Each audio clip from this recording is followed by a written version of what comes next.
Muy buenas noches, agradeciendo a todas las personas del área de la salud que están en este momento en este webinario. Pues es importante que como CODESER, que es el Comité de Derechos Sexuales y Reproductivos del Ecuador, nosotros estamos inmiscuidos como ginecólogos, componemos ginecólogos en todas las provincias del Ecuador, en la mayoría tenemos, a la Federación Internacional de Ginecólogos. Luego también tenemos la Federación Latinoamericana de Ginecología y FESGO, que es nuestra razón de ser, que es la Federación de Ginecólogos aquí del Ecuador. Entonces es muy importante conocer que la ONU dieron objetivos del milenio. ¿Qué vamos a hacer hasta el 2030? Y vemos que los objetivos no se han logrado igualar. Por ejemplo, el objetivo 5. El 5 dice lograr igualdad entre los géneros y empoderar a todas las mujeres. Y lo mismo en la meta 6, garantizar el acceso universal a la salud sexual y reproductiva, que no lo hemos logrado. Pero eso es un pronunciamiento de la ONU. Nosotros ahora vamos a ver qué dice la Organización Mundial de la Salud. Primero tenemos que tener el concepto ¿qué es salud? Es un estado de completo bienestar físico, mental, social y no solamente la ausencia de afecciones o enfermedades. Entonces es muy importante que todas las personas requieren de información sobre su salud sexual y salud reproductiva para prevenir embarazos no planificados, infecciones de transmisión sexual, prácticas sexuales sin protección e inseguras y violencia sexual, entre otros temas. Pero nosotros como Comité de Derechos Sexuales y Reproductivos tenemos una misión. ¿Y cuál es la misión que nosotros vamos a tener? Es contribuir a fortalecer las competencias profesionales de la salud para ofrecer servicios integrales de la salud sexual y reproductiva de calidad, con un enfoque en derechos, con énfasis en aquella población que se encuentra en situación de exclusión, discriminación, pobreza y vulnerabilidad. Pero nosotros también tenemos como CODESER una visión. Profesionales de la salud capacitados y comprometidos con la promoción, vigilancia, cumplimiento de los derechos sexuales y derechos reproductivos que participan en acciones de incidencia para lograr políticas y planes de programas y servicios acorde con estos derechos.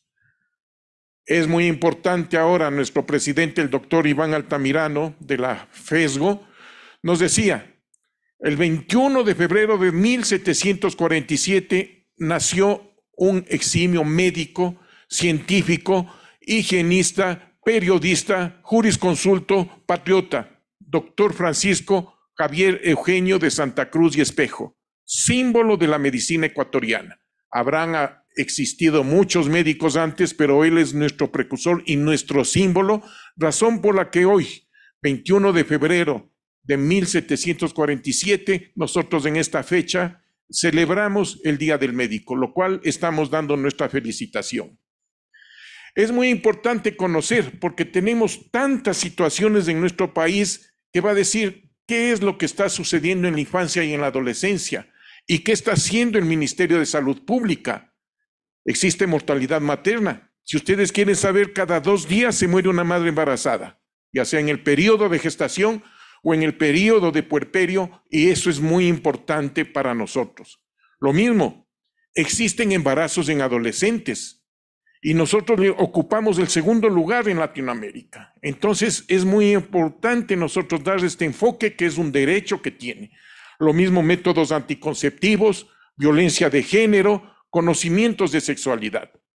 Entonces, ¿qué nosotros vamos a enfocar?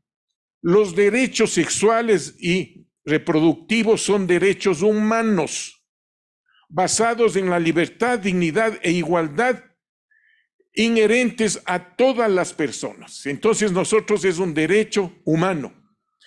Que se respetan los derechos sexuales y reproductivos significa que hay que garantizar la atención de salud, información, prevención, cuidado que se debe tener en problemas de educación sexual a toda la población. Entonces nosotros nos enfocamos que es un derecho humano. Pero esto, ¿cómo vamos a hacer? No podemos solo.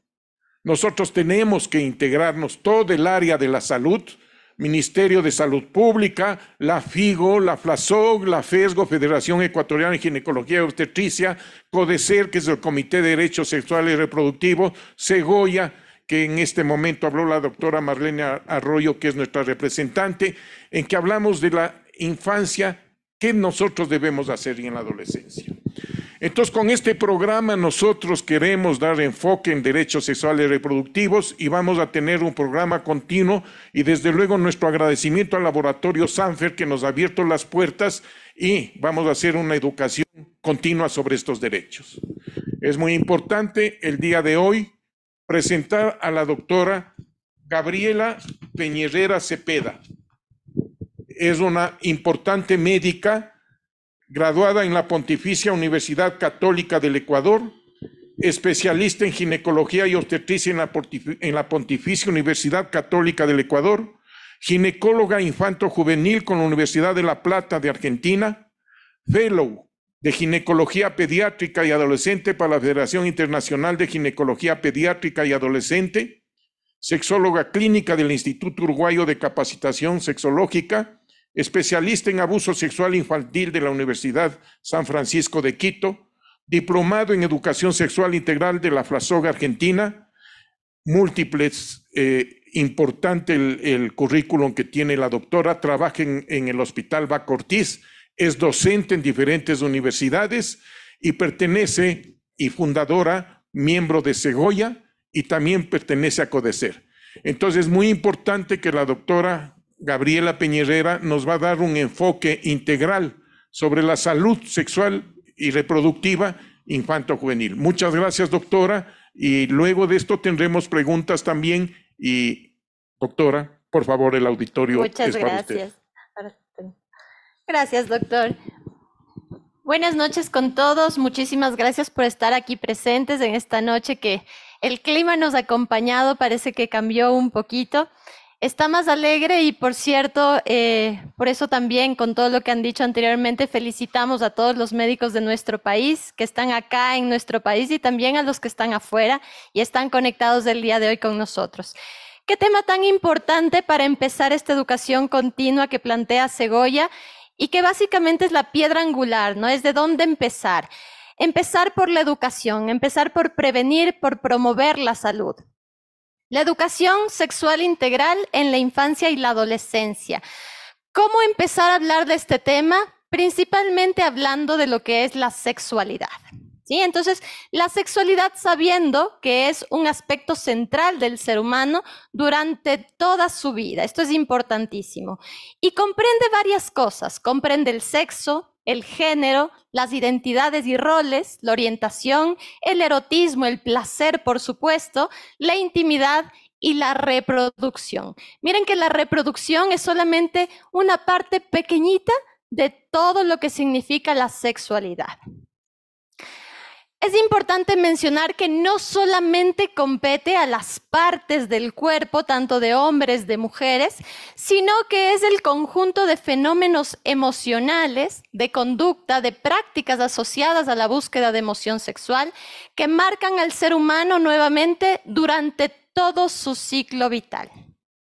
La sexualidad es inherente del ser humano y por lo tanto, al atravesar todo el ciclo vital, está presente también en la infancia, en la adolescencia y al otro lado de la vida, cuando somos adultos mayores. Somos seres sexuados y hay que empezar por esa premisa. Pero por supuesto hay varios factores que pueden afectar esta sexualidad y también la manera en que la vivenciamos. Factores biológicos, sí. Factores también psicológicos, sociales, religiosos, económicos, culturales, políticos. Miren la transición que está pasando ahora en nuestro país en la política. Y por supuesto que esto va a influir en nuestra vivencia, en cómo llevamos el día a día, lo cotidiano y dentro de esto la sexualidad. Factores éticos, históricos, legales, espirituales. Son muchas cosas que van a influir dentro de la vivencia y la experiencia de la sexualidad, de una sexualidad íntegra. Y entonces comencemos por definir qué es la salud sexual. Cómo la Organización Mundial de la Salud ha definido la sexualidad como un estado de bienestar físico, mental y social, ¿no? En relación, por supuesto, a la sexualidad. Y para esto necesitamos tener un enfoque positivo y respetuoso de la sexualidad y de las relaciones sexuales. Miren que las relaciones sexuales no son la sexualidad, son una parte nada más. Y así como la posibilidad de tener experiencias sexuales placenteras y seguras, libres de toda coacción, discriminación y violencia. Para alcanzarla se debe, por supuesto, respetar, proteger y satisfacer los derechos sexuales. Y ya lo había mencionado el doctor Octavio, ¿cierto? En que los derechos sexuales se van a derivar de los derechos humanos. Los derechos humanos son irrenunciables, son propios del ser humano desde el momento del nacimiento. Entonces, vamos a mencionar algunos derechos humanos que están relacionados con la sexualidad. El derecho a la vida, por supuesto, a la libertad, la autonomía, la seguridad de las personas. El derecho a la igualdad y a la no discriminación, ¿sí? De ninguna clase. Derecho también a no ser sometidos a torturas o malos tratos, ¿sí? Tratos crueles, inhumanos o degradantes. Y esto es muy importante ligado a lo que es la violencia principalmente de género. El derecho a la privacidad. Miren que muchas veces cuando hablamos de infancia y adolescencia con nuestro pensamiento adultocéntrico, solemos invadir estos espacios que muchas veces los niños, los adolescentes necesitan para la autoexploración, para poder descubrir esta sexualidad. Entonces, es importante saber que hay un derecho, ¿no? Que es el derecho de la privacidad. El derecho al matrimonio y a formar una familia con el libre y completo consentimiento de ambas partes y a la igualdad dentro del matrimonio y en su disolución. También el derecho al grado máximo de salud, incluyendo salud sexual, ¿sí? Salud reproductiva y a la seguridad social, por supuesto. También el derecho a la información y a la educación. Y por eso estamos aquí, para hablar de educación sexual integral. Otros derechos que están relacionados con la sexualidad, el derecho a la libertad de opinión y de expresión. Debemos permitir que nuestros niños, nuestros adolescentes se expresen, opinen, preguntarles y respetar esas opiniones. Derecho a decidir el número de hijos que deseo tener y el intervalo, tanto en hombres como en mujeres. Y el derecho a la reparación efectiva en casos de violación de los derechos fundamentales. Todos estos derechos son derechos humanos y están relacionados al ejercicio de los derechos sexuales y derechos reproductivos. Muchas veces nosotros, la mayoría de los que estamos acá ahora, somos ginecólogos, nos centramos muchísimo en la mujer y es importante porque son el motivo, ¿cierto?, de nuestras consultas, de nuestro estudio, pero es muy importante que cuando hablamos de sexualidad, así seamos ginecólogos, trabajemos también con la otra parte. Es importante involucrar a los hombres como sujetos de derechos con necesidades específicas en sexualidad y en reproducción. Vamos a trabajar con todos, niños, niñas, adolescentes, adultos, todas las etapas de nuestra vida. Sabemos que la salud sexual íntimamente relacionados, sin embargo, no son lo mismo. Y es importante mencionarlo porque a veces hasta lo decimos, ¿no? Como algo que ya está implícito, salud sexual y reproductiva. Pero empecé diciendo, la reproducción es solamente una pequeña parte de la sexualidad. Entonces, cuando hablamos de educación sexual, ¿a qué nos referimos? ¿Para qué nos sirve? Yo quiero que vean un poquito la diapositiva ahora que la vamos a mostrar y se fijen en todo el ciclo vital, ¿no? Todo el ciclo vital que está relacionado acá, si lo pueden ver, miren, desde que la niña nace y cómo va pasando hasta la etapa de la adulta mayor. Entonces, la sexualidad, al ser inherente del ser humano, va a empezar desde la gestación. En el momento en que la embarazada tiene a su bebé en el vientre, las primeras preguntas suelen ser, ¿qué es? ¿Es un varón? ¿Es una mujer? Para elegir el nombre, para ver los colores de la ropa, para ver cómo vamos a adecuar la habitación. Y eso ya va marcando, ¿cierto? Los roles, la identidad, cómo estamos mirando esa sexualidad, ese ser que apenas está en formación. Después va avanzando, ya nace el niño y la niña, el niño comienza a mirar los roles que le rodean de su entorno, de su cultura, de su familia y posteriormente va avanzando hasta la edad escolar en donde es importantísimo permitirles romper los estereotipos. Miren que les he puesto ahí una imagen de una nena hermosa, digo hermosa porque es mi hija, pero que rompe el estereotipo del no poder jugar fútbol, ¿no? Ahora, por suerte, ya se ve mucho más frecuentemente. A esta pequeña que les pongo ahí le dijeron, no puedes jugar fútbol porque eres mujer en la institución. Y entonces, claro, la mamá reclamó y miren ustedes que demuestra con sus medallas que si no permitíamos romper ese estereotipo, probablemente esa destreza que ella tenía se iba a perder. Poco a poco se van relacionando con sus pares, van a través de la tecnología, de las redes sociales, interactuando de diferentes maneras hasta que ya se forma un adulto funcional. Y esa es la importancia de esta transición de la adolescencia, poder crear un proyecto de vida que le permita a esa persona tener una adultez funcional.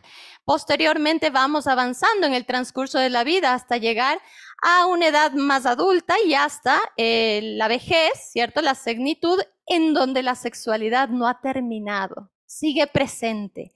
Y entonces los objetivos de esta educación sexual van a ser preparar, dar competencias, proteger y apoyar un desarrollo seguro de la sexualidad. Disfrutar, miren que está así oscuro, ¿no? Disfrutar de la sexualidad de manera segura y satisfactoria. Pero por supuesto, ¿dónde está el otro lado de este goce? La responsabilidad, ¿cierto? Responsabilizándonos de la propia salud sexual y de las otras personas. No soy solamente yo, sino todo mi entorno, todos mis contactos. Por supuesto, yo propongo 3 pilares importantes dentro de lo que es educación sexual, que sí, la mayoría los conocemos: planificación familiar, importante para que no hayan estos embarazos no planificados, no deseados en ocasiones. Infecciones de transmisión sexual, que son un problema de salud pública y lastimosamente cada vez los vemos a edades más tempranas. Y por supuesto, el placer. Yo les invito a hacer una introspección dentro de lo que es su consulta diaria, la atención que han recibido las mujeres de este auditorio, de estas personas que nos están acompañando y pensar cuántas veces nos han hablado de placer, ¿no? Si yo les pregunto en este momento, pensemos, ¿cuántas personas, miren que recién pasamos el Día del Amor, ¿no?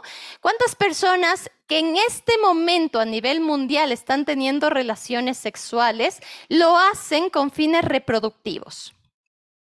Y capaz que serán la minoría, capaz que será un porcentaje muy pequeño y entonces el otro porcentaje, ¿qué está buscando? Sí, probablemente placer. Y el placer no es malo. Pero hay que hablarlo. Hay que hablarlo para poder disfrutarlo, por supuesto, responsabilizándonos, como había mencionado. Y entonces en infancia y adolescencia la premisa es: cuéntales antes de que lo descubran. Y que lo descubran no porque encuentren otro mundo, sino porque probablemente no lo van a hacer en la mejor fuente. Miren que el Internet es una herramienta muy buena, pero que lastimosamente tiene muchos riesgos, ¿sí? Actualmente existen muchos delitos que se dan a través de la inteligencia artificial y no siempre se va a encontrar la mejor información. Capaz preguntan a sus pares, a sus amigos, que tampoco van a tener las respuestas técnicamente correctas y entonces es importante que nosotros como adultos y los que somos profesionales de la salud estemos preparados y capacitados para poder asesorar, para poder acompañar en este proceso de formación, ¿sí?, de transición que es la infancia y la adolescencia.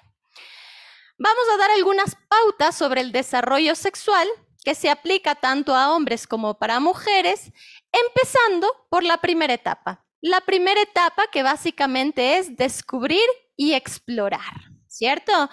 Debería darse alrededor de los 0 al primer año de vida, desde el nacimiento durante el primer año de vida.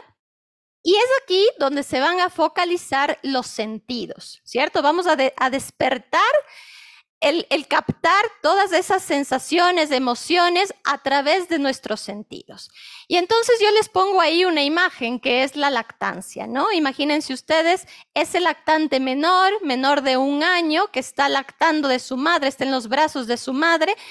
Por supuesto que está descubriendo todos esos sentidos a través del tocar, que el niño no toca a su madre mientras lacta. Escuchar, las mamás cantamos, ¿cierto? Al momento de lactar, cantamos, hablamos, mimamos y entonces nos están escuchando. Miramos, es una mirada directa, ojos a ojos, ¿cierto? Oler el olor de la madre, propiamente de su cuerpo, el olor de la leche materna y por supuesto a través del gusto el saborear el sabor de esa leche que además me da plenitud, estoy lleno, estoy saciado el hambre. Entonces, todas esas cosas van a generar placer y es importante irlas desarrollando y no perderlas. Porque muchas veces nos vamos después a la genitalidad y nos olvidamos de todas estas otras esferas.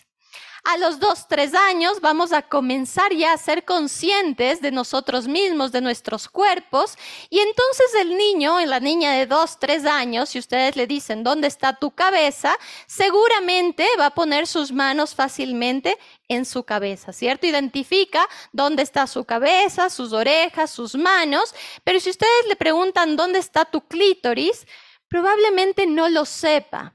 Capaz que hasta los 50, 60 años no sabemos dónde está. Entonces es importante empezar a nombrar las partes del cuerpo, principalmente las partes íntimas, por su nombre correcto. Y eso es importante también en la parte de violencia, en la parte de procesos judiciales, porque no es lo mismo que una niña diga me tocaron la cosita a me tocaron la vagina. ¿Cierto? Entonces es importante que ya van reconociendo las partes de su cuerpo y hay que dar el nombre correcto a cada parte. Por supuesto empieza ya el control de esfínteres, entonces dejarán de usar el pañal, esa superficie que me aislaba del medio exterior y ahora puedo tener contacto directo con mis genitales. Miren en la imagen, esta niña ya puede tocar directamente sus genitales y entonces puede ser que dentro de esas emociones, de esa exploración, conozca sus agujeros. Por ejemplo, a los 2, 3 años es muy frecuente que los niños introduzcan cosas en sus orificios como la nariz, ¿no? Semillas, juguetes en sus orejas y, ¿por qué no? Podría ser en la vagina y el ano. Entonces es muy importante asesorar sobre estas cosas para que no sucedan. Y dentro de esa exploración es posible que también descubran el placer. Si una niña toca su cara, toca su mejilla y le gusta la sensación, muy probablemente lo va a volver a hacer, ¿sí? Y a nadie le va a importar porque está tocando su cara. Mientras que si una niña toca sus genitales y descubre el placer, por supuesto que va a haber una reacción. Una reacción que es importante desde la parte de los adultos como prevención, ¿cierto? Hay que preguntar, hay que tamizar, algo está pasando, alguien te está haciendo, pero hay que saber que es parte de esa autoexploración, parte de ese descubrir de emociones, de sensaciones, y hay que asesorar. ¿Sí? Miren que el lenguaje verbal a veces dice mucho, pero el lenguaje no verbal puede ser mucho más fuerte. Y entonces yo puede ser que no le diga nada cuando se está tocando los genitales, pero le quedo mirando, ¿no? Fijamente, enojada, me ruborizo y entonces no digo nada, pero digo mucho. Entonces es importante dar ese espacio para que los niños se autoexploren, conozcan su cuerpo con ciertos límites, ¿cierto? Límites de salud, por ejemplo, manos limpias, no te puedes tocar con las manos sucias.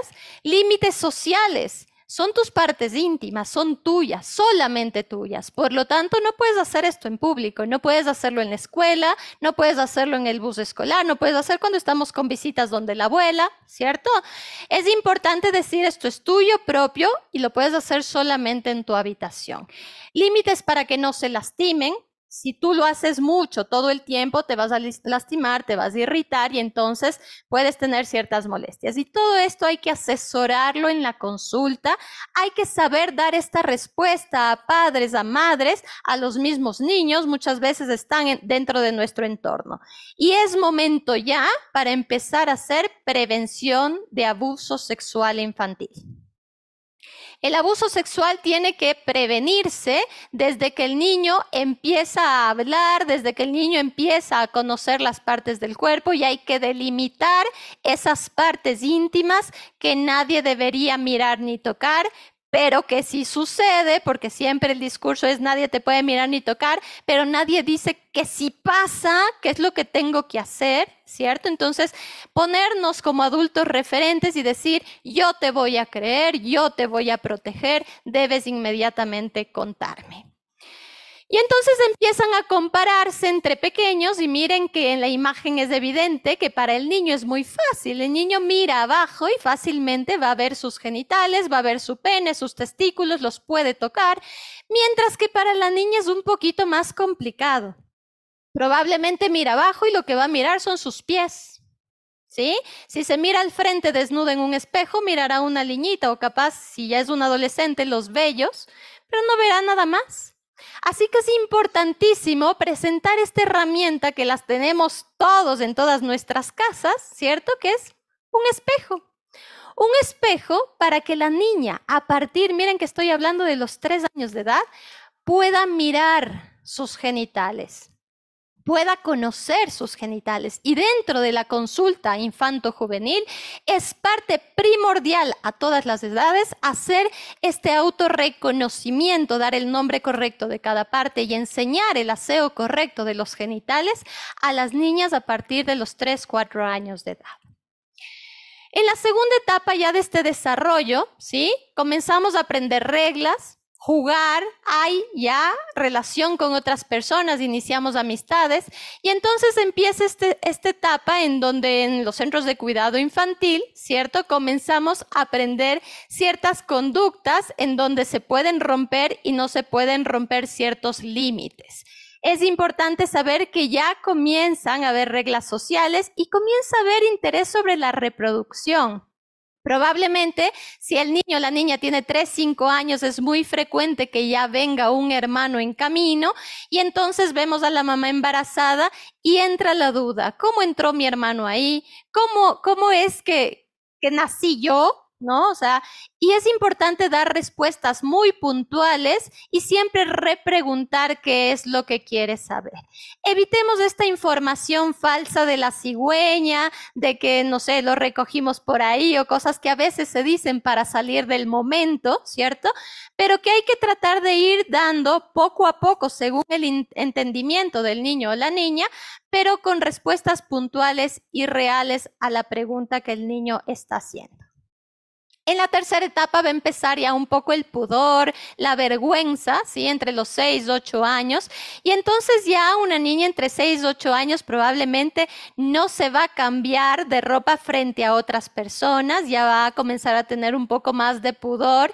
En esta etapa va a haber reuniones de niños y niñas, ¿no? Los grupos, estas rivalidades de vamos a hacer una competencia de niños contra niñas para ver quién va a ganar. Y es importante saber también que ya para esta etapa se ha establecido la identidad sexual. La identidad sexual, que es la autopercepción, ¿no es cierto?, de nuestra sexualidad, independientemente de nuestro sexo cromosómico o de nuestro sexo fenotípico, de cómo nos miramos, qué es lo que tenemos pene, tenemos vagina.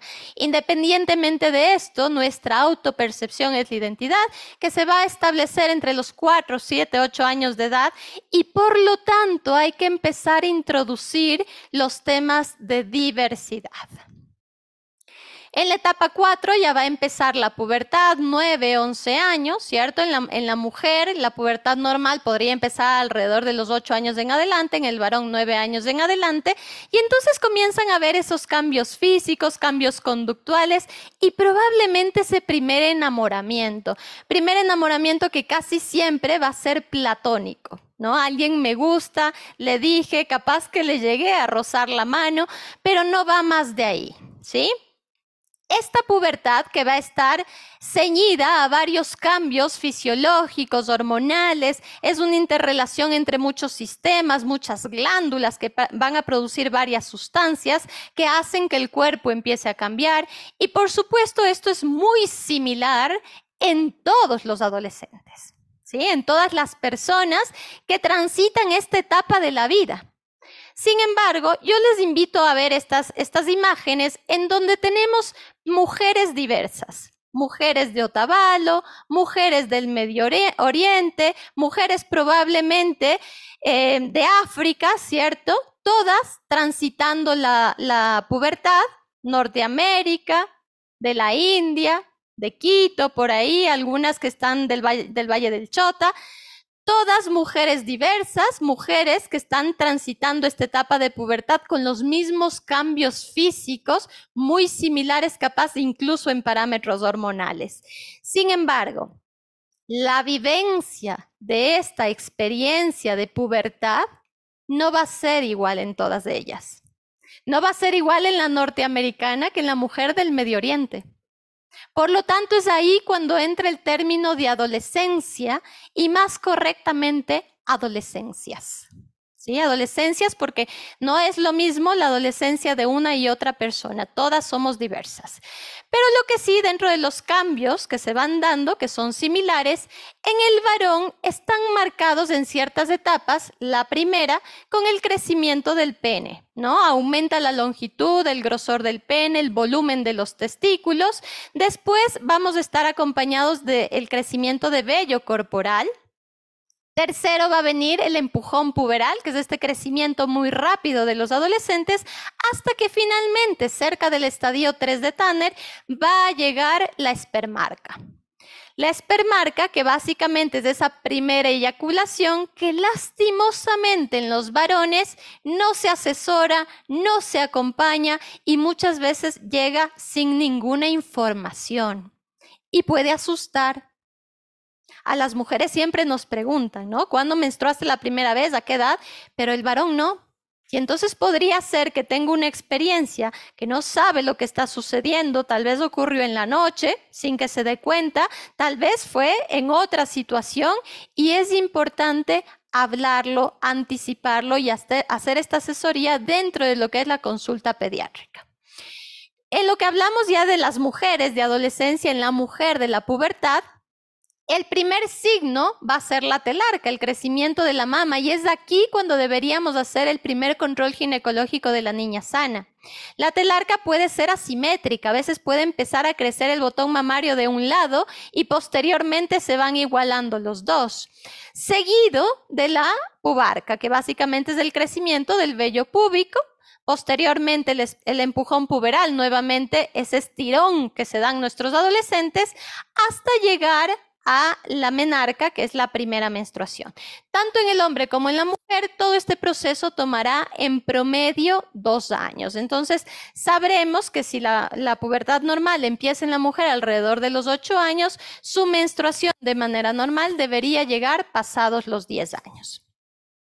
Y esta menstruación, que mucho más en nuestro medio, con nuestra cultura, muchas veces viene marcada de esta negatividad, ¿no? O sea, menstruó, no puede ser mi niña, y hay como un duelo, ¿no? Esta connotación negativa de la menstruación a la cual ya de por sí denominamos enfermedad. Me enfermé. La niña se enfermó, está indispuesta, cuando en realidad la menstruación es un signo de salud, es un signo de que tu eje hormonal está funcionando, de que tu útero está respondiendo, de que tu vagina está permeable y por supuesto de que la vida en la etapa reproductiva y fértil ha empezado. Entonces es importante acompañar este proceso y empezar a cambiar un poquito esta apreciación de lo que es la menarca, la primera menstruación y por supuesto los ciclos que vendrán posteriormente. Ya en esta etapa de pubertad, de adolescencia, los chicos van a oír, a mirar todo tipo de fuentes, ¿cierto? Van a comenzar a fantasear un poco más con la sexualidad y es importante saber qué fuentes son las que están buscando, ¿sí? O de dónde se están informando, porque podría ser que se estén desinformando. Y en la era actual es importante utilizar todas las herramientas digitales y tecnológicas. porque es ahí donde están nuestros niños y nuestros adolescentes. Lastimosamente, con la pandemia, cada vez a edades más tempranas se tuvo que exponer a nuestros niños más pequeños a la tecnología, a las pantallas, ¿sí? Pero si nosotros los usamos de una manera correcta, podrían ser herramientas válidas. Yo les presento esta herramienta que tiene nuestro Ministerio de Salud Pública aquí en el Ecuador, que es Sexualidad sin Misterios. Ustedes pueden ahora escanear el código QR, les va a mandar a una página en donde tenemos 3 grupos etarios y hay información, como dice ahí, es lúdico, es bastante entendible, es para el público en general y podría ser una herramienta que puede servir a nuestros niños, a nuestros adolescentes, para poder empezar esta formación de manera correcta, con información técnicamente correcta. Entre los 12, 15 años de edad, ya estamos más grandes, ¿cierto? Empieza ya lo que es la exploración, no como reconocer mi cuerpo, reconocer emociones, sino ya guiada hacia la experiencia sexual, ¿sí? Del placer, el autoejercicio de la función sexual o más conocida como masturbación.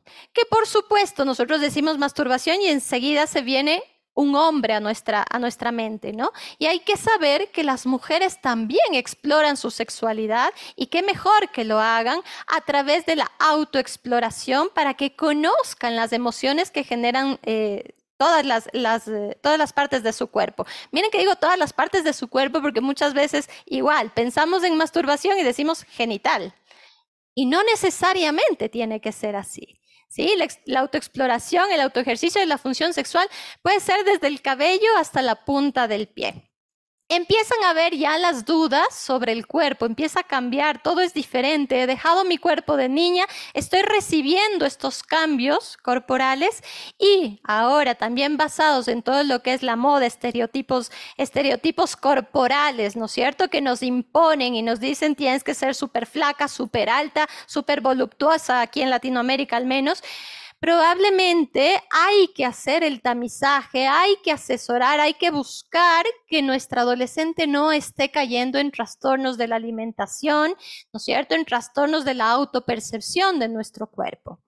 Aquí ya empiezan las experiencias con un otro, caricias, besos, ¿cierto? Comienzan a ver ya las primeras relaciones sentimentales con un otro. Y por supuesto ya empieza a descubrirse la orientación sexual. ¿Qué es la orientación sexual? ¿Quién me complementa en el amor y en el sexo? ¿A quién me siento atraída? Independientemente nuevo de nuestro sexo cromosómico, de nuestro sexo genital, de nuestra identidad sexual. Ahora esto es algo nuevo, la orientación. ¿Quién me complementa? ¿Quién me atrae en el amor y en el sexo? Y entonces cuando hablamos del autoejercicio de la función sexual, quiero hacer un poquito de énfasis en esto porque al menos en la consulta ginecológica les habíamos dicho no hablamos de placer y mucho menos hablamos de masturbación y no estoy hablando solamente de adolescentes, estoy hablando en todos los grupos etarios, ¿sí? Las ancianas, las adultas, las mujeres en edad fértil, el ginecólogo tiene que hablar de placer. Y entonces hay que saber que en infancia y adolescencia, principalmente en adolescencia, la masturbación podría ser una estrategia de prevención tanto de infecciones de transmisión sexual como de embarazo no planificado. Porque si estoy buscando placer, probablemente esta sea la manera sin exponerme a otros riesgos después de la abstinencia. Y es importante hacer asesoría en abstinencia. Saber y hacerles saber a nuestras adolescentes que la abstinencia sí es una opción y que si yo decido, y hago énfasis en el decido tener relaciones sexuales, no debería ser algo presionado, algo porque mis pares ya lo hicieron o porque mi novio me pidió una prueba de amor, sino realmente una decisión consciente, porque yo podría decir que no y mantenerme en abstinencia. Sin embargo, después de la abstinencia, básicamente la masturbación es una de las prácticas sexuales más seguras. Y entonces volvemos al principio. Todos nuestros sentidos, Dentro de la autoexploración, ¿no es cierto?, del autoejercicio de la función sexual, no están solo los genitales, están nuestros ojos para poder mirar, nuestro gusto, nuestro tacto, nuestro olfato, y esto es para vivir el placer. Y hay que hablar también del placer cotidiano, el placer del día a día, el placer de comerme un chocolate y sentir el sabor y lo que eso me genera. Ir a la playa y mirar ese paisaje que me da paz, me da calma y me genera placer. El llegar a casa después de un día largo y darme una ducha en agua caliente y sentir el placer de cómo se siente esa agua en mi cuerpo, en mi piel. No he hablado de genitales, no he hablado de coito, he hablado de placer, placer de lo cotidiano. Y hay que hacer énfasis en ese placer en la adolescencia y por supuesto en nosotros mismos. Recordarnos cuando estoy comiendo, a veces estoy tan apurada que ni siquiera me acuerdo qué comí. Tratar de detenerme un momento y sentir los sabores, sentir los olores, sentir lo que genera en mi cuerpo. Pero cuando ya hablo de genitales, ¿sí? En la mujer principalmente, cuando yo siempre hago la pregunta, ¿cuál es el órgano más importante dentro de la sexualidad en la mujer? ¿Sí? Entonces, la mayoría dice el clítoris. El clítoris es el órgano, y sí, es cierto que el clítoris es un órgano que tiene muchas terminaciones nerviosas y que puede generar mucho placer. Y que el clítoris no es esto que se ve en la imagen, ¿no? El botoncito de prende y apaga. En realidad, el clítoris es muchísimo más amplio, es una estructura mucho más compleja que va a atravesar los labios menores, que la puntita que nosotros vemos, ese botoncito, es apenas su cabeza, ¿no? Y que es cierto, como dije, que nos puede generar mucho placer, pero si regresamos a la imagen de todos los sentidos de nuestro cuerpo, creo que la respuesta correcta, ¿cuál es el órgano sexual más importante, principalmente hablando de placer? Es el cerebro. Y creo que en hombres y mujeres. Piensen ustedes una mujer, ¿no?, que está muy tensa, está muy preocupada, capaz se siente en riesgo y de repente están manipulando su clítoris por mucho tiempo, definitivamente esta persona no va a sentir placer. Si es que estamos conectados desde nuestro cerebro, si nos sentimos seguros, si nos sentimos protegidos, si nos sentimos amados, qué mejor, ¿no? Deseados, si estamos experimentando toda esta sexualidad íntegra, probablemente al estimular el clítoris o cualquier otra parte de nuestro cuerpo, ese cerebro va a dar la respuesta correcta y vamos a sentir ese placer. En la quinta etapa, ¿no es cierto?, ya a las puertas de la adultez, 16, 18 años, nos vamos a pelear con nuestros papás. ¿Qué pasó? Antes eran nuestros superhéroes, nuestros referentes, y ahora no queremos hacer nada de lo que nos dicen. Nuestros pares son los que van a regir, los que nos van a guiar en qué es lo correcto y qué no, nuestra fuente de información, y seguro tienen la verdad absoluta. Entonces, es importante saber el medio en el que se está desarrollando ese adolescente, esa niña, ese niño, porque debemos saber quién es su referente, qué prácticas están teniendo nuestros adolescentes. Y muchas veces crean estas tribus urbanas en donde todas nos pintamos el mechón de morado para sentirnos que pertenecemos a algo, ¿cierto? Y eso no está mal, hay que dar un poco de apertura en estas tribus que se expresan de diferentes maneras sin llegar a actividades que podrían ponerlas en riesgo o, por ejemplo, consumo de sustancias, entre otras cosas. Acá, muy probablemente, lastimosamente, se da en la realidad mucho antes, pero idealmente, si hacemos este proceso, este acompañamiento y asesoría de manera correcta y vamos cumpliendo las etapas que he propuesto, ya en esta etapa muy probablemente llegaremos a una primera relación sexual coital, ¿cierto? Una relación sexual con un otro en donde ya no sea solamente besos, abrazos, donde ya hay un contacto, pero también puede haber un roce de genitales o una penetración. Y entonces, en algún momento, estos chicos, chicas van a decir, bueno, es el momento, ¿sí? Y en ese momento de decisión no vamos a estar ni papás, ni mamás, ni profesionales de la salud, sino solamente la persona. Y hay que empoderar para que sepa que puede decir que no y que ese no tiene que respetarse. Pero cuando ya lo decide, entonces tendremos que trabajar temas como la anticoncepción, que estoy segura que a ningún ginecólogo se le va a pasar. Y sí, existen muchos métodos y hablaremos de sus pros y sus contras, pero también debemos hacer prevención de infecciones de transmisión sexual. Recuerden que el adolescente, el momento en que sabe que no se va a embarazar, se olvida del preservativo. Así que hay que hablar y hay que hacer énfasis en el uso del doble método, no solamente para no embarazarme, sino también para no adquirir una infección de transmisión sexual. Y por supuesto hay que mencionar el autocuidado, el cuidado de mi corazón, de mi cuerpo, el valorarme, saber quién soy y cuánto valgo. Yo no puedo estar con cualquier persona. Si es que yo voy a dar este regalo que soy yo, ¿no? Entonces debo estar segura de con quién voy a estar. Y para esto, finalmente, ¿cuál es el objetivo, no? ¿Cuál es el objetivo de toda esta asesoría, de todo este crecimiento, esta conformación, esta construcción de nuestra sexualidad? Es llegar a tener parejas que sean funcionales, que sean complementarias, que estén y puedan descubrir y vivir su sexualidad de manera plena. Y cuando yo les presento esa imagen, todos se quedan así como qué lindo el final feliz, ¿cierto?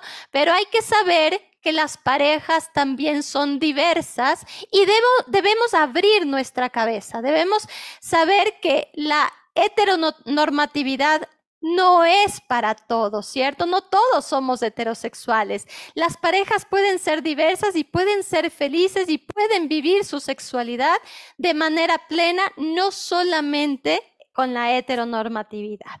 Y por supuesto hablar también de la diversidad, incluyendo la discapacidad, porque las personas con capacidades diferentes también son sexuados, también viven su sexualidad, también necesitan su privacidad y ojalá, si es que les acompañamos en este proceso, puedan llegar a ser parejas funcionales.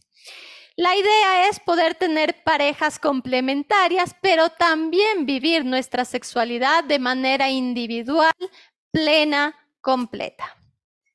Les agradezco muchísimo por su atención. Espero que les sirva esta información.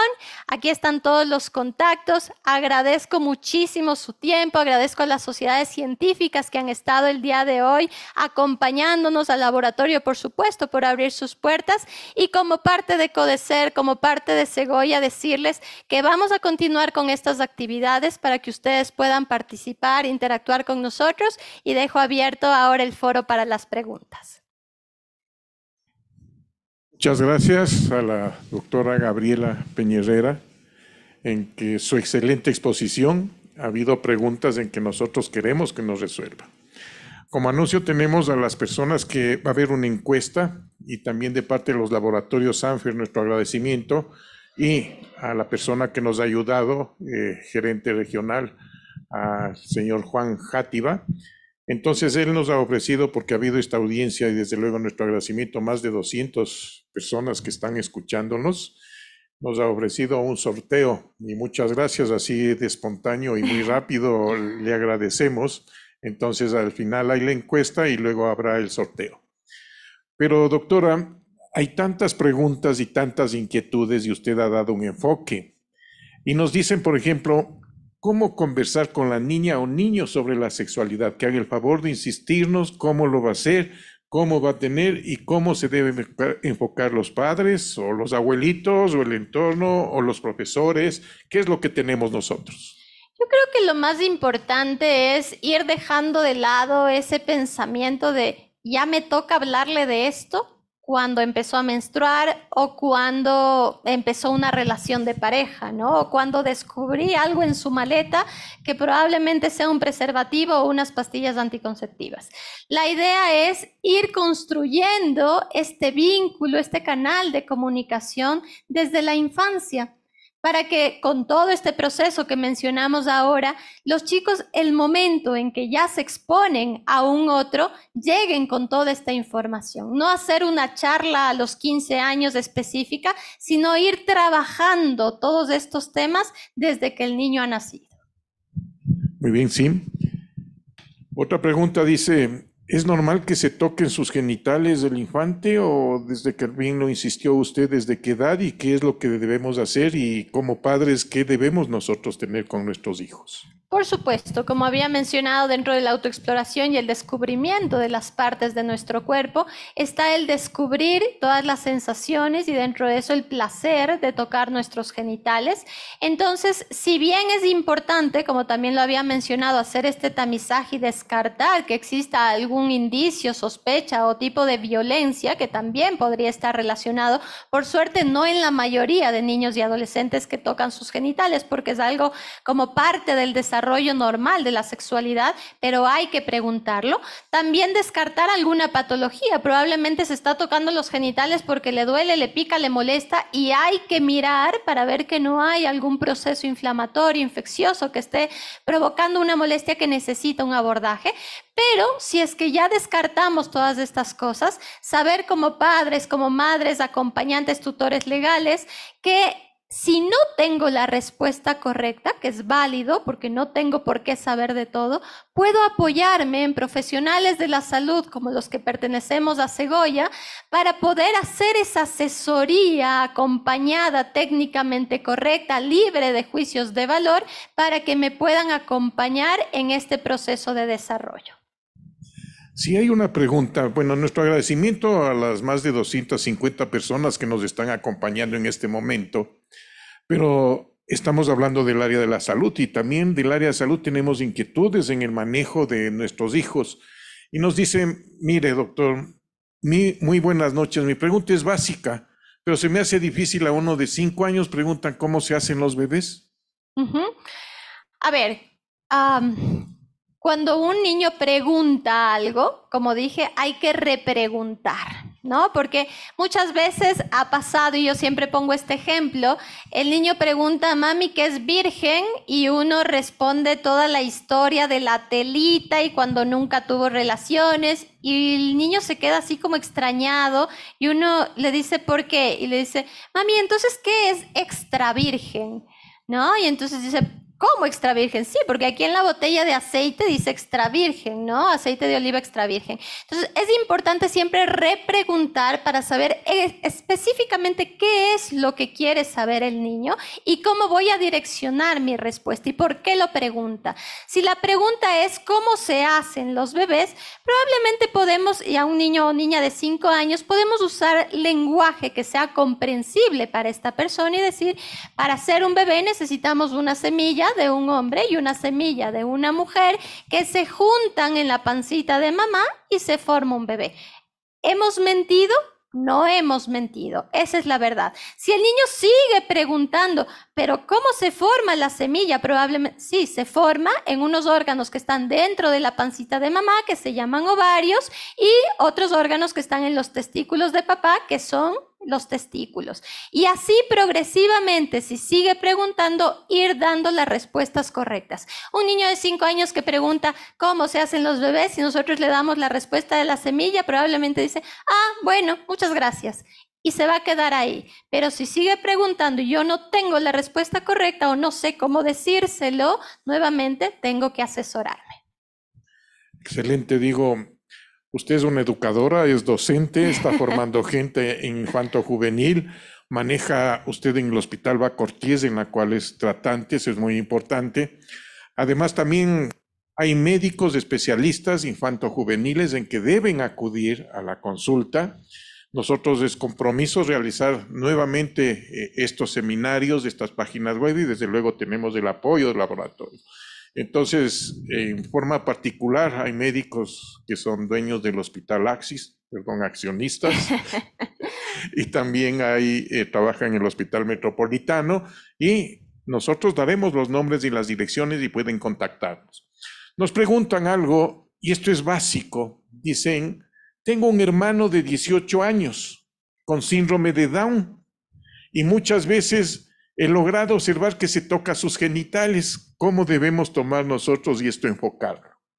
Bueno, el síndrome de Down es una condición en donde puede haber un grado variable de discapacidad intelectual. Entonces, si es que el grado de discapacidad intelectual no es severo y se puede mantener una comunicación, una conversación con esa persona, pues nada, vamos a dar esa apertura para conversar, vamos a dar esa privacidad, vamos a cumplir su derecho humano de la privacidad y permitir que este adolescente toque sus genitales si quiere hacerlo, pero por supuesto hay que hacer asesoría y acompañamiento para evitar y prevenir violencia y por supuesto para que no lo haga de manera en que se rompan las reglas sociales, ¿no? Se está tocando, pero está en público o está en la escuela, entonces eso sí hay que tratar de limitar un poco para que no haya una disrupción en su funcionalidad social.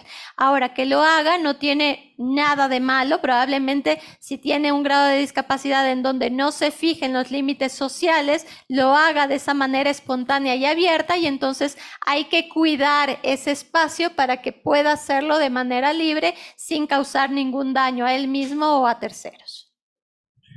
Existe muchas inquietudes y muchas preguntas y una de estas que nos hacen dice, ¿cómo realizar y qué piensan de la educación sexual que se da en las escuelas? ¿Sí? Contextos donde les confunden diciendo que independientemente del sexo que nacieron es más importante cómo se identifican. ¿Cómo sabemos nosotros aún si tiene el suficiente conocimiento para decidir? Bueno, en realidad esta no es una decisión, ¿no? La identidad no es algo que se decide, sino algo que se siente, algo que se autopercibe.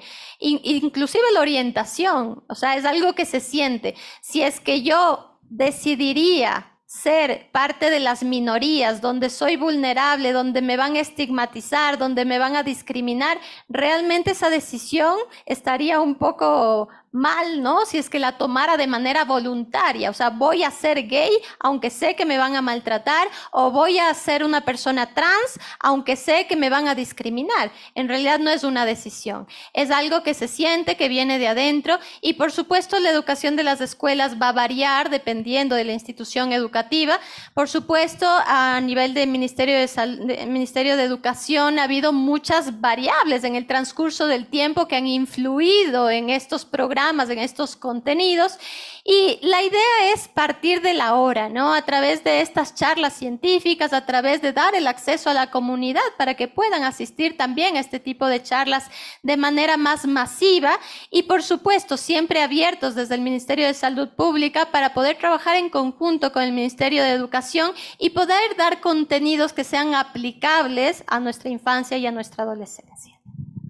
Siempre hablamos nosotros de derechos y esto es un derecho que tiene el infante, un derecho que tiene la mujer, un derecho que tiene el hombre y es muy importante. Pero hay un enfoque que nos hacen una pregunta que es muy frecuente en la consulta de nosotros los profesionales. Dice, si hablamos de sexualidad, lastimosamente hay madres que llegan a la consulta médica indicando que quieren que les revisen para ver si ha tenido relaciones sexuales o no. ¿Qué es lo que piensa usted? ¿Cómo actuaría?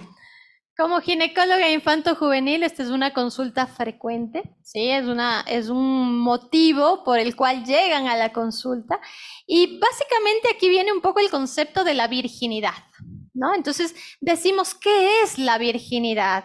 Y claro, a través de la cultura, de la educación transgeneracional, básicamente se ha dicho, se piensa que la virginidad está marcada por la integridad del himen, ¿cierto? Entonces decimos, el himen es esa membrana que rodea la vagina, y hago énfasis en el rodea porque nos hacen pensar que es una membrana que cubre la vagina y que en el momento de la primera relación sexual se abre.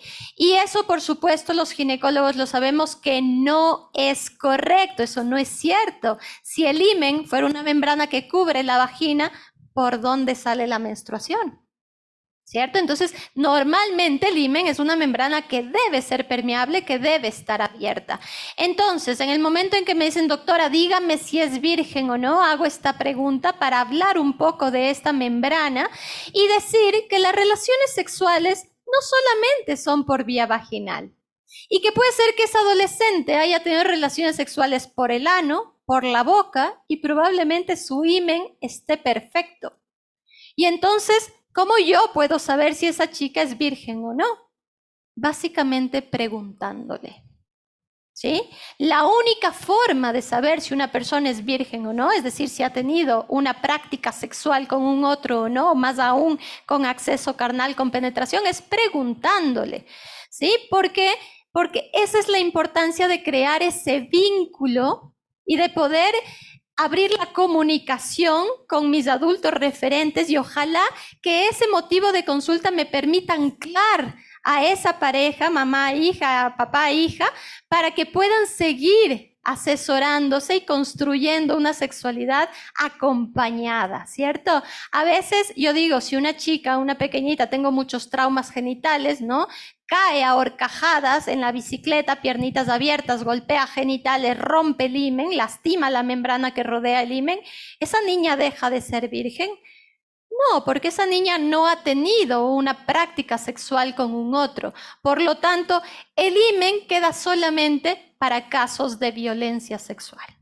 Ahí sí nos ayuda como un argumento de evidencia, de pericia, para poder dar evidencia al sistema judicial para poder hacer un proceso. Sin embargo, para el resto de casos, básicamente la comunicación es lo más importante.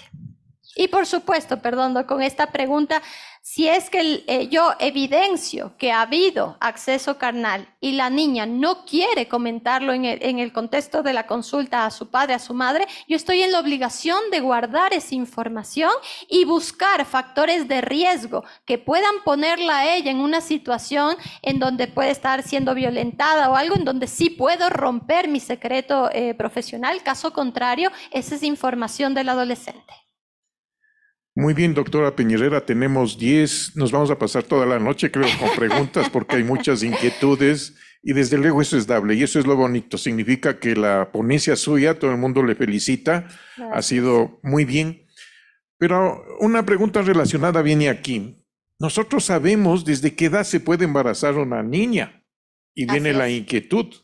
Pues tenemos que tener datos que en el Ecuador es el segundo país latinoamericano de embarazos en adolescentes. Tengo, imagínense, estadísticas del mismo ministerio que hay 5 partos diarios de niñas entre 10 a 14 años. O sea, eso es una barbaridad que nosotros estamos hablando. Y eso a ustedes les pone la inquietud. De 10 a 14 años hay partos, sí lo hay. Y hay en nuestro país.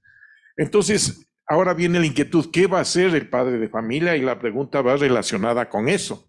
Dice, en su experiencia, ¿cómo manejaría los casos cuando una madre quiere obligar a un adolescente a utilizar anticonceptivos hormonales, cuando ella no está dispuesta y todavía no ha iniciado su actividad sexual? Eso es muy importante porque eso es el pan de todos los días y qué es lo que está sucediendo, porque los padres dicen, no, ya va a tener relaciones y yo mejor le prevengo y veo planificación. Así es, a ver, primero hay que puntualizar que todos los embarazos, ¿sí? Y teóricamente todas las relaciones sexuales en menores de 14 años pueden estar relacionadas directamente con violencia sexual. Según el Código Orgánico Integral Penal de nuestro país, los menores de 14 años que tienen relaciones sexuales, mucho más si es con un adulto, están siendo violentados hasta que se demuestre lo contrario. ¿Sí? Entonces, si nosotros tenemos un adolescente menor de 14 años que ha iniciado vida sexual y probablemente piensa o está convencida que es de manera voluntaria, tenemos nosotros que investigar, que tamizar, que ir más allá, probablemente acompañarnos de profesionales en otras ramas como salud mental, psicología, trabajo social, que nos puedan ayudar a investigar ese entorno y no solamente prescribir el anticonceptivo, sino ver por qué lo está necesitando. Muchas veces son explotadas sexualmente, entonces es importante hacer este énfasis en los menores de 14 años. Ahora, si un adolescente o cualquier persona, ¿sí?, no tiene relaciones sexuales, no hay razón, a menos que sea algún trastorno menstrual, alguna cosa, pero no hay razón para que utilice un método de planificación familiar, un método anticonceptivo. Me hacían una pregunta en una emisora de radio y me decían, ¿cuál es la edad ideal para iniciar anticoncepción hormonal? Y yo decía, es que no hay una edad, hay una necesidad. Puede ser que yo tenga 16 años, puede ser que tenga 30 o que tenga 40. Si es que yo estoy teniendo vida sexual activa en pareja, una pareja heterosexual donde hay riesgo de embarazo, ¿sí? Y no deseo quedarme embarazada, entonces es el momento independientemente de la edad de la persona. Pero algo obligado, partimos desde los derechos diciendo que esto debe ser libre y voluntario, que cada persona es autónoma y en los adolescentes tenemos este concepto de la autonomía progresiva, ¿no es cierto?, que les permite a ellos de manera progresiva ir tomando decisiones sobre su cuerpo, sobre su vida y por supuesto sobre los métodos que deciden para tener o no tener hijos. Muy bien, fíjese que Segoya, que es de la Asociación Infanto Juvenil, no solo está compuesto de ginecólogos, también existe pediatras, vamos a integrar psicólogos, es decir, va a tener una serie de profesionales porque esto es un trabajo en equipo. Así es. No es de una persona, no es del ginecólogo, muchas de las consultas puede abordar el pediatra, el psicólogo, necesitamos de la ayuda, trabajo social, enfermera, es decir, formamos un equipo. Y una pregunta es básica en que nos dice, ¿cuál sería el abordaje correcto en una consulta con una adolescente que refiere que su orientación sexual es diferente? Entonces, cuyos padres no aceptan esta decisión, ¿cuál sería el profesional a cargo de topar este tema? Nuevamente hacer énfasis en que no es una decisión, ¿sí? Y saber que el equipo debe ser interdisciplinario, es decir, cuando los padres no acompañan, no aceptan, ¿sí?, este tipo de diversidad, pues es un poco más complejo, ¿sí? Y a veces lo comparamos con cualquier diferencia, o sea, resulta que no me gusta que mi hija esté muy flaca, no me gusta que mi hija esté muy gorda, no me gusta que... Entonces, cuando no acepto a mi hijo, a mi hija tal y cual es, dentro de ese está la sexualidad y la orientación, se hace un poco más complicado. Entonces, el apoyo de psicología, de trabajo social, de ginecología, de ediatría, de pediatría, es muy importante en el abordaje de estos casos para dar el sostén y no necesitar del apoyo de psiquiatría, ya que lastimosamente muchos de estos chicos, al no verse aceptados, comienzan a tener trastornos emocionales que pueden llegar a la depresión, que pueden llegar al intento autolítico, a querer suicidarse, porque sufren mucho lastimosamente, y por eso digo que no es una decisión, sufren mucho al verse discriminados y mucho más al verse no aceptados, principalmente por sus progenitores, que son las personas que deberían dar esa contención de manera principal. Muy importante porque me comentaba en la tarde en conversación que ya en el Hospital Bacortiz se ha formado el comité para tratar esto. Entonces sí existe y en los hospitales de salud pública. Y la otra pregunta que nos vienen y nos dicen, ¿qué dice el Ministerio de Salud ahora que hay las nuevas leyes, que hay la asamblea? ¿Qué es lo que sería el abordaje sobre el aborto, aborto con violación? Desde luego, nosotros tenemos causales de salud que están escritos y debemos aplicar del Ministerio de Salud Pública. Que se ha agregado ahora aborto y violación, perfecto. Pero viene la otra pregunta en que dice, ¿qué piensa usted respecto a la propuesta de la Asamblea con respecto a la penalización para personas que transmiten enfermedades de transmisión sexual de forma intencional? ¿Se debería o no penalizar? Bueno, siempre estos temas son un poco controversiales. La idea de que pongan el intencional, ¿no?, ya tiene la necesidad o el objetivo de causar un daño a un tercero y muchas veces ese daño puede ser irreversible, ¿cierto? Como el caso de enfermedades que todavía no tienen una cura. Entonces, en ese caso, por supuesto, todo lo que sea generar un daño intencional a un tercero debería evaluarse para ver si es que se puede lograr terminar con este tipo de prácticas. Muy bien. Hemos creado varias inquietudes acordándonos que estamos trabajando con el área de la salud. Desde luego, de todo el país hemos tenido el abordaje y luego les vamos a incluso pasar una estadística que, bueno, nos da alegría saber que existen más de 200 participantes y de todas partes del país. Eso es muy importante para nosotros. Y viene la inquietud de un profesional, dice, oiga, doctor, ¿dónde podemos adiestrarnos como ginecólogos infanto-juveniles? Pues tienen que saber que aquí en el Ecuador también se está formando gente. Hay universidades que tienen un posgrado, la cual una de las docentes es la doctora Gabriela Peñerera. en que sí lo hay y nos va a explicar y probablemente van a salir maestrías, diplomados, cursos. Vamos a ver si nosotros realizamos un curso solo sobre estos temas que causan inquietud. Y la inquietud no solo es para el profesional, sino que es para nuestra población. En otra ocasión vamos a ver si hacemos abierto este foro al público, a los Ajá. padres de familia. Sería bueno tener una educación con Ministerio de Salud, Ministerio de Educación, padres de familias, escuelas, colegios, por lo que el pensamiento de uno es evolutivo. Lo que nosotros pensábamos hace 20 años, 30 años es muy diferente a lo que pensamos ahora y probablemente mañana pensamos diferente. Ujú. Entonces, si nos puede usted explicar dónde están realizando los posgrados al compañero ginecólogo que dice para orientarse. En realidad me encanta esta pregunta porque significa, y es la idea de Segoya, ir motivando, ir sembrando esta semillita para que podamos dar continuidad en el tiempo, porque si no, yo también me iré haciendo viejita, todas las personas que han creado, porque existen muchas personas que me han precedido y que han sembrado esto para que pueda darse ahora a nivel nacional nuestra sociedad, esta práctica de ginecología infanto-juvenil, y necesitamos personas que vengan atrás. Actualmente y el día de hoy con mucho orgullo digo que vamos a incluir a 2 profesionales en nuestra sociedad que están formándose ya en infancia y en ginecología infanto-juvenil.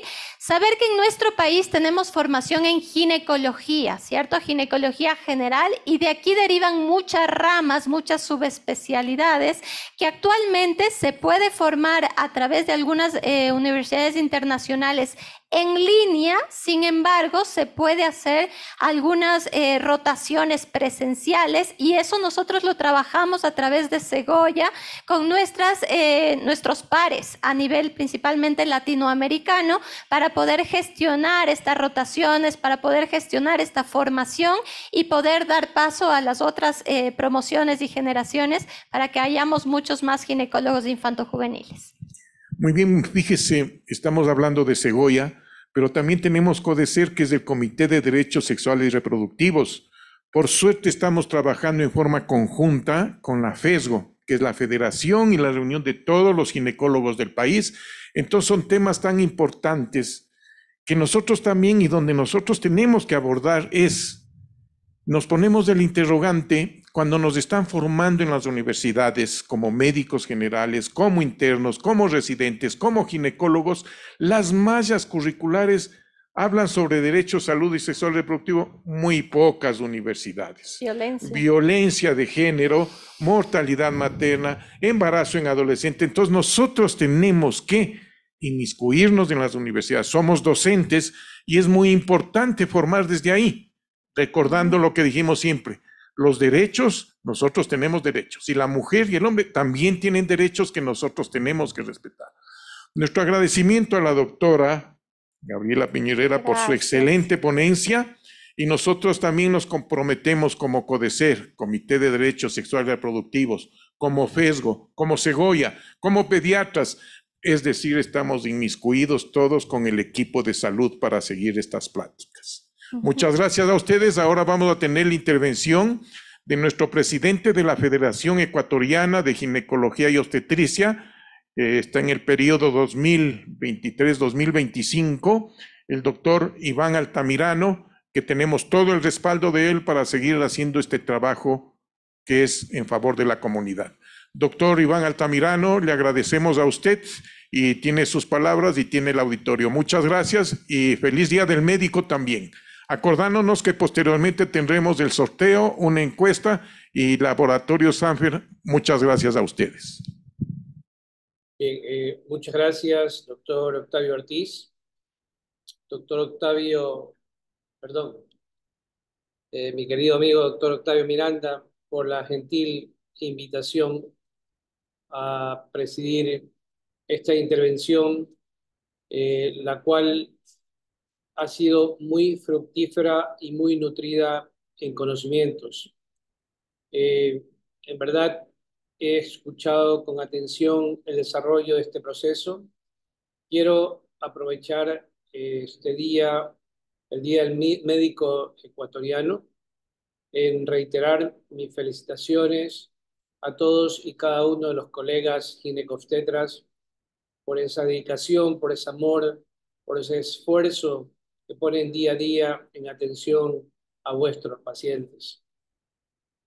Asimismo, quiero felicitar al doctor Octavio Miranda por liderar este grupo o este comité de desarrollo sexual y reproductivo, el cual, como él lo manifestó, la misión es fortalecer la competencia profesional de la salud para ofrecer servicios integrales en este campo de salud sexual y reproductiva con calidad y sobre todo haciendo énfasis en una población que es pobre y que muchas veces es vulnerable. Felicito también a la doctora Marlene Arroyo por liderar la Sociedad Ecuatoriana de la Infancia, de Ginecología de la Infancia y de la Adolescencia, y también por la brillante plática a la doctora Gabriela Peñarrera, experta ginecóloga infanto-juvenil, muy erudita y muy versada en la materia, y sobre todo en este tema que nos ha dado la oportunidad de escuchar sobre salud sexual integral en esta etapa de infancia y de la infanto y juvenil. Yo quisiera, como presidente FESCO, felicitar a todos ustedes, decirles que esta etapa de la vida es muy importante, sobre todo porque está sujeta a mucha vulnerabilidad. Ya hemos escuchado que en este mundo globalizado existen tantos problemas y que en realidad muchas veces los ginecólogos tenemos debilidad y sobre todo falencia en poder abordar a una mujer en este ciclo de vida, en su ciclo de infancia y sobre todo atender problemas relacionados con el aspecto ginecológico. Así que de verdad me siento muy complacido de que me hayan invitado a este evento, también felicitando a la industria farmacéutica, en este caso a Laboratorios Sanfer, por ese apoyo a los médicos, porque yo creo que esa interacción es muy necesaria, sobre todo cuando en la posición de un grupo que quiere vertir su ciencia con competencia profesional, es importante tener el apoyo de la industria farmacéutica. Este webinar espero que sea uno de los muchos que vengan y asimismo auguro éxitos a este grupo de profesionales que están inmersos en esta área de ginecología de la infancia y de la adolescencia. Yo, como he escuchado, pues antes había que viajar al extranjero para quizás formarse en esta subespecialidad, pero veo que hay un buen trabajo, hay un plan de trabajo con experiencia gremial, con experiencia profesional, que se transforma en aprendizaje y sobre todo que redunda para aumentar el bagaje de conocimiento de los ginecólogos y que a su vez pues, va a redundar en beneficio de los pacientes y de la comunidad ecuatoriana. Muchas gracias. El mundo es un sorprendente sistema que se renueva constantemente.